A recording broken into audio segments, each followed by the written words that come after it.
কখনো কি খেয়াল করেছেন যে ঈদ উল ফিতরের আনন্দটা একটু বেশি কেন হয় আর ঈদ উল আজহার আনন্দটা কম হয় কেন? এটা চিন্তা করতে গিয়ে আমার একটা ছোট্ট উপলব্ধি আপনাদের সাথে শেয়ার করি। সেটা হচ্ছে ঈদ উল ফিতরের আনন্দটা বেশি কেন হয়।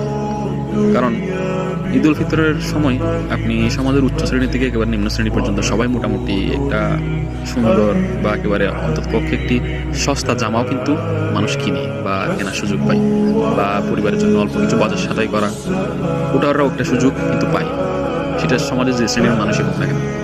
তো যার কারণে সবাই যখন আনন্দ থাকে, ওই আনন্দ কিন্তু আপনার মন পর্যন্ত পৌঁছায় যে সবাই আনন্দে আছে।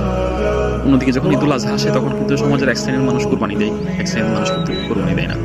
তো যারা কুরবানি দেয় তারা কিন্তু মোটামুটি আনন্দে থাকে।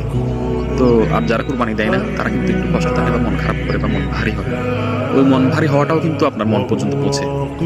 তো যার কারণে দেখা যায় কি ঈদ উল আজহার আনন্দটা একটু তুলনামূলক কম হয়। তো এর থেকে আসলে আমরা এটা বুঝতে পারি যে সমাজের সবাই যখন খুশি থাকে, ওই খুশিটা কিন্তু আপনার মন পর্যন্ত পৌঁছাবে। এটা হয়তো আল্লাহর একটা রহমত যে সবাই যখন খুশি থাকে, মানুষ সবাই একেবারে সকল শ্রেণীর মানুষই তখন খুশি থাকে, ওই খুশিটা সবার মন পর্যন্ত পৌঁছায়। আর সমাজের কিছু মানুষ যখন কষ্টে থাকে বা একটু আনন্দ উপভোগ করতে না পারে বা একটু মন খারাপ ফিল করে, ওই খারাপ লাগাটাও কিন্তু আমাদের মন পর্যন্ত পৌঁছায়, যার কারণে আমাদের আনন্দটা অনেকটা কম হয় বা আমরা খুব কম ফিল করি। যদিও এটা আমার একেবারে ব্যক্তিগত মতামত, অনেকের হয়তো অন্যটাও চিন্তা থাকতে পারে, ধারণা থাকতে পারে।